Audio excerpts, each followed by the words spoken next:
There have been reports. I think it was the director of Homeland Security sometime last year testified to the United States Congress that there is embedded malware in the entire electric grid in the United States, and the Chinese could take down the entire electric grid of the United States. One of the other things I think it'd be kind of interesting to talk about is because you'd mentioned the idea of a wartime economy being trying to demonstrating that, because you've got a cultural acceptance. There's a cultural acceptance around the common narrative. The common narrative is given from a centralized authority, and it is now infused in every aspect of industry, in education, in the development of cyber capabilities. It's not just simply a focus in one area within that culture. It is culturally understood. I take a look at what happened with Nazi Germany before World War II and then during World War II. In fact, I'm right now reading a series of documents. It's a book that literally collected in the 1960s German documents and then translated them, many of them for the first time into English. And one of the things that comes out is that Germany's wartime economy was first and foremost constructed around a worldview, and that worldview being, this is the spirit of the German soil, this is the spirit of the German blood, this is the spirit of our cultural identity, and that permeated everything from business to churches to schools. There was a common cause, and it was a worldview cause. That's where it really landed first and foremost. That was the base. So there has to be some common element that brings a culture together to say we are going to ramp up. We're going to do a wartime economy. China has had that common culture, at least for the most part. It's been forced, but it's there. I think with America, what you would need, and correct me if I'm wrong, would you need, instead of a common culture, because America doesn't have that right now, you would need a common event, a common, like a Pearl Harbor common event. If something unites people around, something that would unite us in a common cause, the only thing that kind of stands out, the only idea that stands out is survival. Right. Survival. We would all come together if we're like, okay, we're not going to survive unless we come together. That would be the common cause. Because if you think about like the worldview, we're in the middle of a major transitional shift, as we've talked about in the worldview. We as Christians, our worldview is based on believing that our job is to glorify God and represent Him here on earth, but the rest of the world is going this around this belief system of we've got to go into this glorious future of the next stage of human evolution and become a spacefaring species and create a society like we see at Burning Man. Burning Man is a microcosm of it, and AI is kind of built around that yes, they very are much hoping so. to achieve that. Well, what we're finding, that may be what has been the driving factor behind AI, this belief in taking humanity to this glorious future next stage of human evolution. But we get to a point where actually what we really need to unite around is that if we don't come together, we're going to be destroyed. We're going to be destroyed by another civilization, and thinking, of course, China. They have their common cause is split as well, but we can use this AI technology that might have been built for some other purpose. It might have been built for the idea of creating some kind of major, incredible, superhuman intelligence that can govern us all, or something like that. But that's not what it's actually going to end up being used for. It's actually going to be used for helping to rapidly process targeting data in the military to defend against drones coming in. It's being used already right now. Interestingly enough, AI is producing AI in factories. Like NVIDIA has put AI level production into their production line for the things that they make. So we're finally getting to the point where we realize, because we need to survive, we have to use this for something that's more practical instead of this kind of idea. So it does make you wonder if the idea of moving into a great and glorious future evolution of mankind belief system is that going to survive? It depends. Depends on where we go. Yeah. That visionary idea of the new man. Whether it's the new man through the transhumanist view that says, hey, AI is going to usher in a new intelligence, and mankind will have to adopt or adapt to the singularity, or else we're going to be swept away into oblivion, and we have to become transhuman or post-human. That's the ultimate idea, is becoming post-human. Or whether it was the Soviet new man. If you take a look and dive into the literature of the Soviet Union, all the way up from Lenin forward, you can't help but run constantly to the phrase "the new man," as they viewed a new social image for humanity being constructed around the idea of international socialism, specifically the Soviet system. That was their idea, their evolutionary, materialist evolutionary goal. No different with Nazi Germany. A new Germanic man. And again, it was to fulfill some vision, some utopian worldview vision. And I'm not saying that transhumanism is exactly that. And it's not. Each of them have their own nuances, but all of them share one thing, and that is a new image for man. And it's not just those three. You see ideas of that all the way through the Western, especially the Western elites. Thinking of Stanford in the 1970s when they released their Images of Man document. This is a situation where we're always seeing this visionary approach, and oftentimes the vision runs hard into the firm wall of reality. Now all of a sudden war enters the picture, and the tools that was supposed to take you into a transhumanist future where we become a post-human being and become godlike. No, that's not where that's not where the vision actually takes us. That's not where the mechanics of it takes us. It takes us to fast analysis of data so that we can intercept incoming missiles, or fast target acquisition, that type of thing. It's all of a sudden it becomes utilitarian in its use. I've been to, in the past, I used to go to a fair number of transhumanist events. I did that back from 2010 till, oh golly, then virtually I ended up doing a whole bunch of them up to 2015 and so on.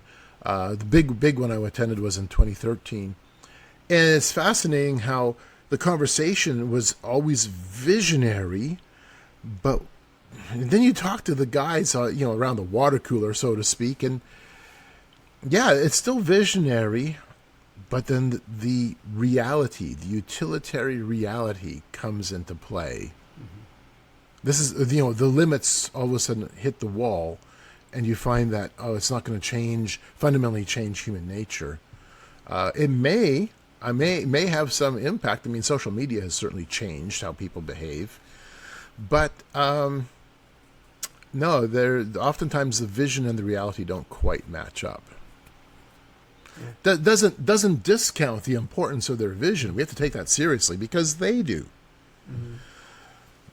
But at the same time, we can't scare ourselves and say, "Hey, we're all going to be,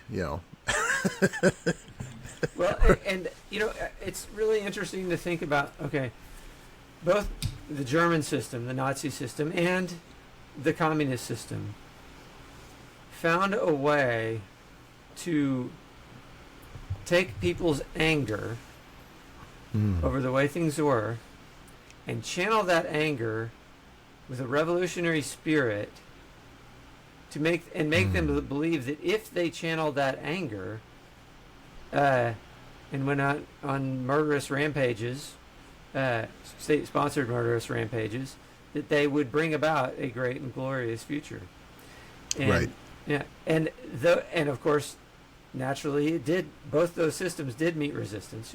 The Germans, lost World War II, and then the Chinese, when they got involved, or what that was the Soviet and Chinese in the Korean War. One of the big lessons of the Korean War was that the free world was not just going to stand aside and let communists just take over and just go in and take over. We were gonna try and stop them as much as and yeah. Yeah, and I think with Russia, or pardon me, with the Soviet Union, it hit a brick wall economically, internally first. One of the takeaways with that is you can look at China and you can see China then, I think, learning the lessons, observing their Marxist partner, and then beginning to shift. They were already starting to shift how they were dealing with economics already in the 1970s, but by the late 80s, early 1990s, there's definitely a huge shift that's occurring within the Chinese economy, how they're going to structure themselves, adopting more of a Western approach, even though it has a centralized cultural, political base to it, but recognizing that we don't want to go down the same road as the Soviet Union and economically implode ourselves. Well, and right now, what the Chinese government, they're stoking their citizens on the belief that this is the time for China to rise up, come out of the century of humiliation. So even though the Chinese Communist Party, the core leaders of the Chinese Communist Party fully want to implement the Chinese communism principles, but their entire society is not bought into that necessarily. They've bought into the idea that this is, to them, it's about Chinese pride. It's about China rising up and taking its rightful place, its rightful destiny to, be a leader among the nations. It's not about implementing communism. So you have the communist government taking an idea and using that to sell the people to support what the communist government is doing. And they don't have the same goals. So at some point that could break down, but it's not anywhere close to breaking down right now. They are moving very rapidly. Of course, economically they're not in great shape either. No, they're not. But nobody is. Right. No, that's the scary part. Nobody is, and not the West. So okay, that brings me up then. Brings up the point of what would be a catalytic event that would compel America specifically, the West, but America specifically, to engage in a more firmer war economy. When you consider the softer side, the soft targets in America and the West for that matter, and this absolutely fits within artificial intelligence, and George, you know exactly where I'm going with this, and that is your electrical grid. Yeah. And there have been reports, I think it was the director of Homeland Security sometime last year testified to the United States Congress that there is embedded malware in the entire electric grid in the United States, and the Chinese could take down the entire electric grid of the United States. Interesting. I didn't know that. If they activated that malware.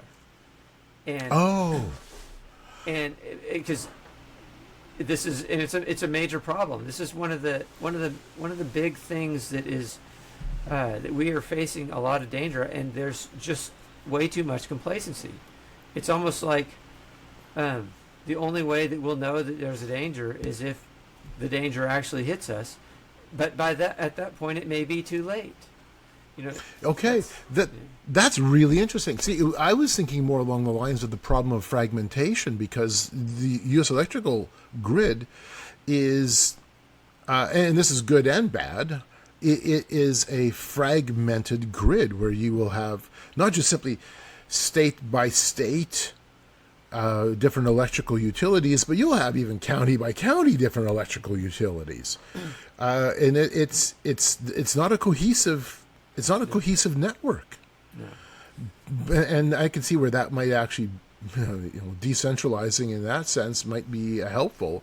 But if you're able to successfully disrupt your electrical grid through a malware problem, or some other major way of bringing it down, EMP, whatever that might look like, golly, It's happened. That's a real issue.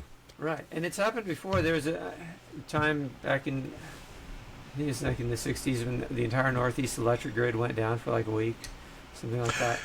Yeah. Yes. I remember that. That was what, 1999? We had one happen in 1999 also, or right. late 90s, something like that. Right. We were living in Indiana at the time when that one transpired, and that one wiped out all the way up into Ontario, Canada. And that was huge, and as a Canadian, it was interesting watching the news cycle going. The Canadians screwed that one up, and when it turned out, it was, I think, something out of Ohio that took the whole thing down. Right. The grid is fragmented, but it's interconnected. And right. Those interconnections, you get transients that happen on power lines that when you bring up one side, you don't have the breaker open between one side and another, and it goes over, and another person tries to bring that up, and they hit, breakers pop again. So right. It's very, very challenging. What I think, if there was a malware event in which they took everything out, I mean, you look at what the follow-on effects would be. We live in a just-in-time economy. Grocery stores are restocking supplies every single day.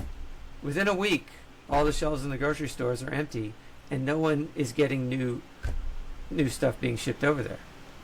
I mean, when pumps for flowing water in cities get taken out, no water.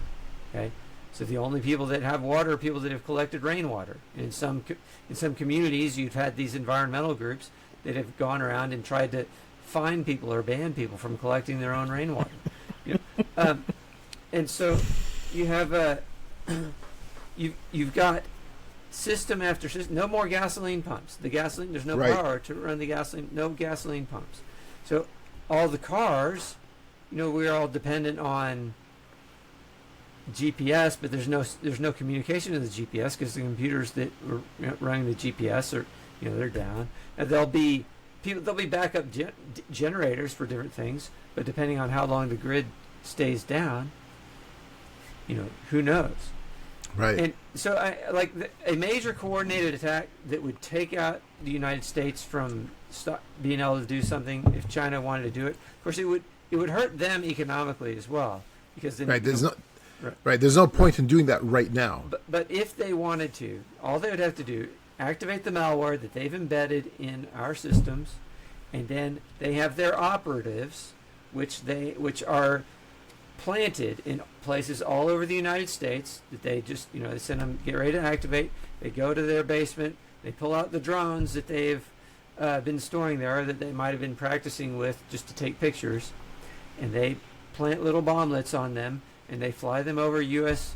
Air Force bases, and they drop the bombs on all of our top level fighters, because our F-22s and F-35s at all our bases are not in fortified hangars. They're just sitting out there on the tarmacs. Mm-hmm. And you have all these, and the police, everyone is scrambling to get the electric grid back up, so these Chinese operatives are free to do these things. We have no more defense. Yeah, that's a wild scenario, but it's completely plausible. It reminds me, you and I, when we were at the Texas Eclipse Festival in 2024, one of the speakers in a panel session was talking about the dangers of non-state actors doing mass drone attacks because they could cheaply produce 3D print drones, weaponize it, use AI, and do swarm attacks. Not even from a nation state, but from non-state actors. So when you were at the Special Operations Week, Special Forces Week, were there conversations like this around the importance of shoring up domestic infrastructure? Yes, there were. And interestingly enough, I was talking to one company that's manufacturing a type of laser defense. Okay. And that was really interesting. They make a particular type of laser that will, if they set up a perimeter defense around a military base, they've got Patriot missiles for far off stuff. They've got Gatling gun, this for stuff that's closer in, and then they need something to fill in the gap between those two ranges. And one of the amazing things about something like laser defense is the actual laser unit itself can be millions of dollars in cost, but it ends up costing pennies per shot to take out drones. And they can, he said, if they had a drone swarm of 200 drones coming at a base, just one or two or maybe three of these laser defense could take out all of them in a matter of minutes.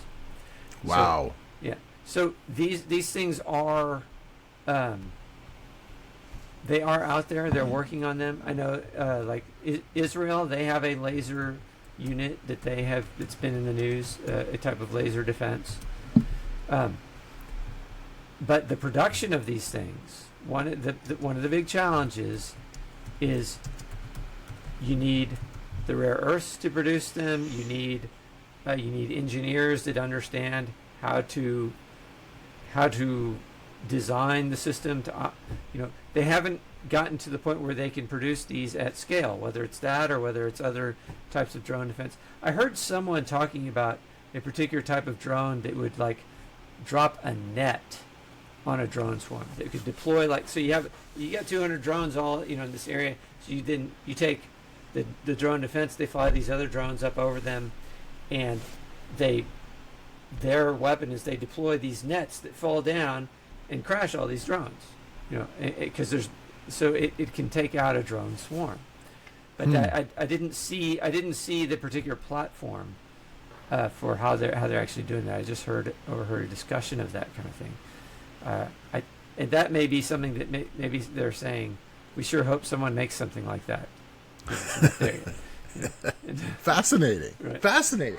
So, but it just shows you just how fast, though, the conversation and the importance of technology has changed.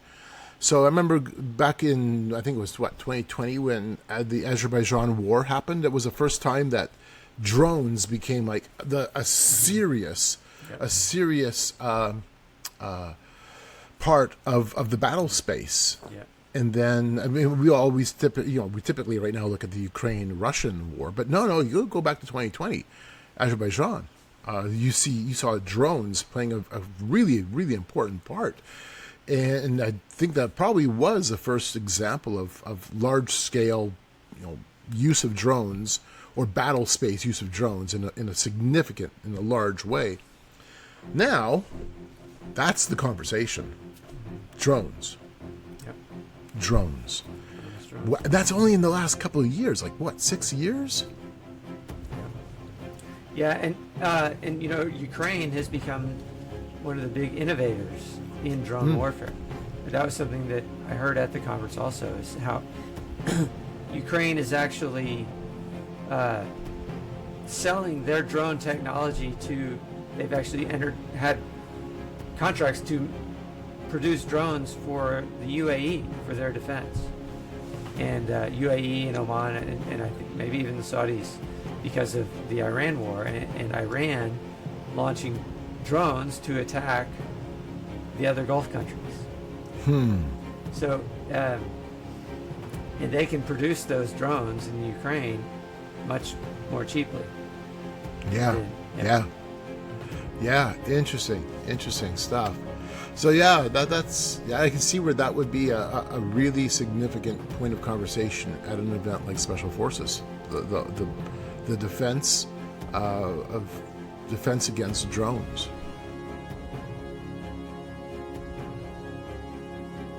Okay, I hope you are enjoying this discussion.